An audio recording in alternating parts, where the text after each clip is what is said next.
Hi, this is Linda with Modern Latina, and I am here with the funny and talented Eugenio Derbez, and we are here to talk about the upcoming movie Overboard. Yeah. And my husband and I actually went to see the film last week, and we were rolling Awesome. it from start to finish. There were so many parts of the film that were relatable. Yeah. As a parent, as a couple. I know. So I just wanted to ask you a few questions about the making of the film and starring in the film. I wanted to find out a little bit more about what attracts you to certain projects and why you were drawn to this particular script. Well, first of all, I grew up watching this movie, so I love this movie. So, and I know it's a beloved movie by a lot of Americans here in the U.S. It's like a classic comedy, an American classic comedy. Yeah. And after I did Instructions Not Included, a lot of doors opened here in Hollywood for me. So I went to the studios to have meetings with them, and when I came to MGM, they said, we have a remake. We have the remake of Overboard. Would you like to do it? And I was like, oh my God, yes. the one with Goldie Hawn and Kurt Russell? Yes. Well, I would feel honored to be part of the remake. So they gave me the script, and they said, well, just work on the script and make it more appealable to your audience, and let's do it. So that's how I got to be part of the project. They invited me to be not just an actor but also a producer. Mm-hmm. So that's how I get in the project. So tell me a little bit, as you were working on the script, how did you add your own take and fresh perspective to it? That process, looking at the script and even on the screen.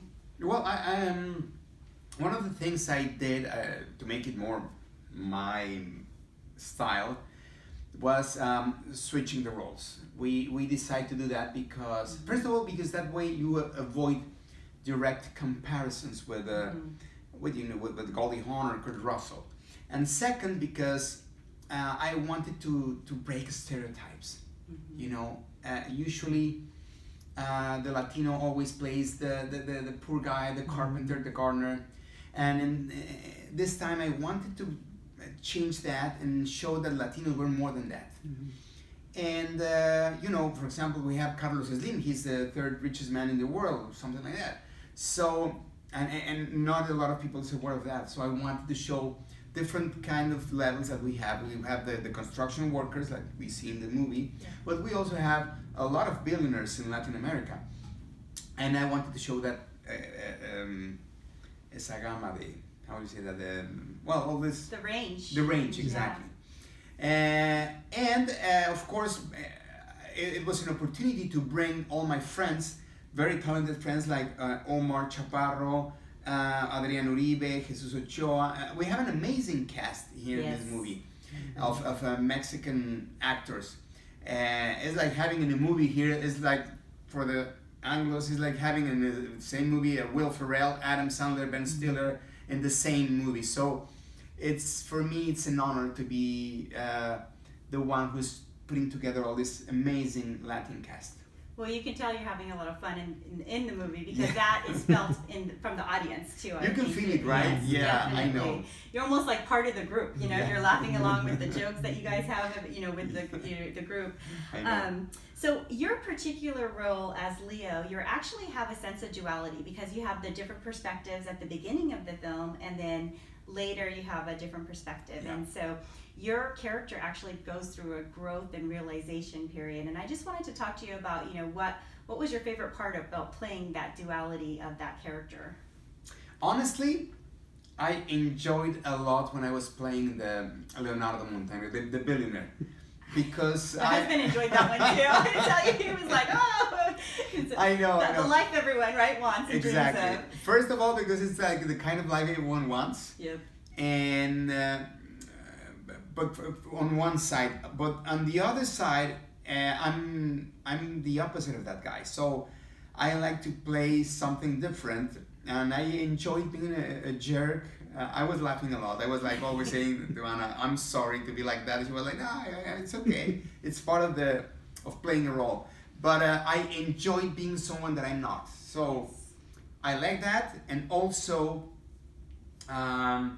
because I feel that he redeems at the end. You know, he's the kind of guy that after losing his memory, I don't want to give a lot on the story, but after losing his memory, he has the opportunity of, it's like being reborn and all of a sudden being another person.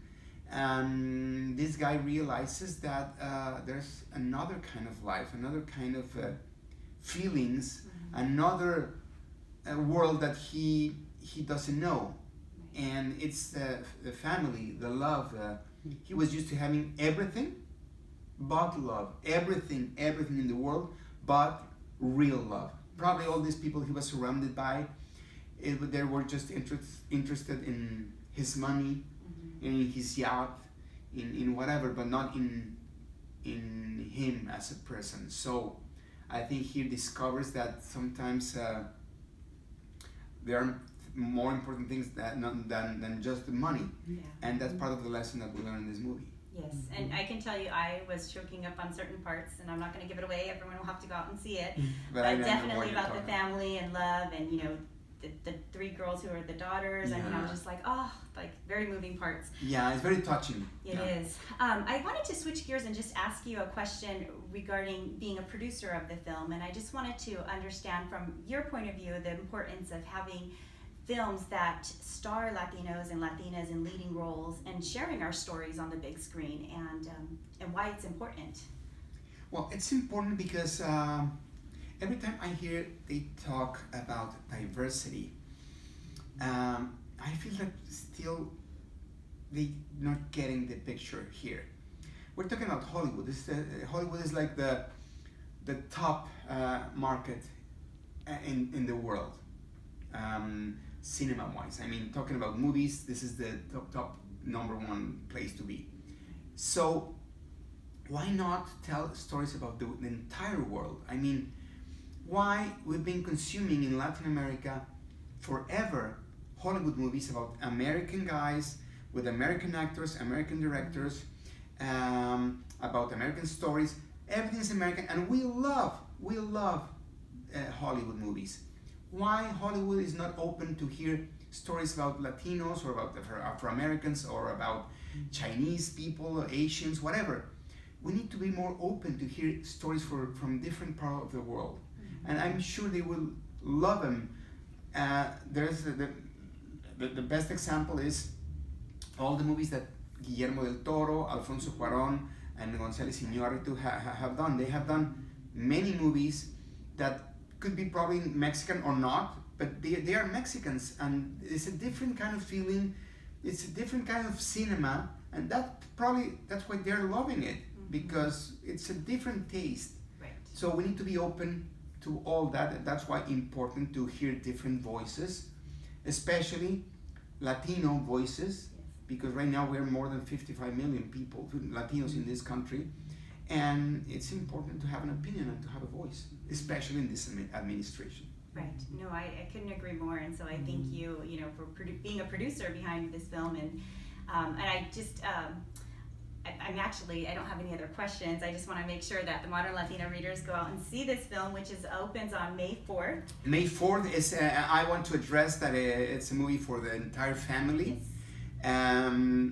So you can bring the kids, you can bring the abuelitas, you can bring everyone. If you have teenagers, they're gonna love the movie too. And we're gonna have it in two versions. The English language version, that is the original one. But if you have someone that doesn't speak English in your family, you can find a dubbed version. We have a completely dubbed in Spanish version. So you can look for that one also. And we have amazing actors from all Latin America, like Omar Chaparro, Adrián Uribe, Cecilia Suarez, Fernando Luján, El Señor Barriga from El Chavo del Ocho. I mean, we have an amazing cast, so don't miss it. Yes. May 4th in 1,500 theaters. So, Overboard. Thank you so much. Thank you very much.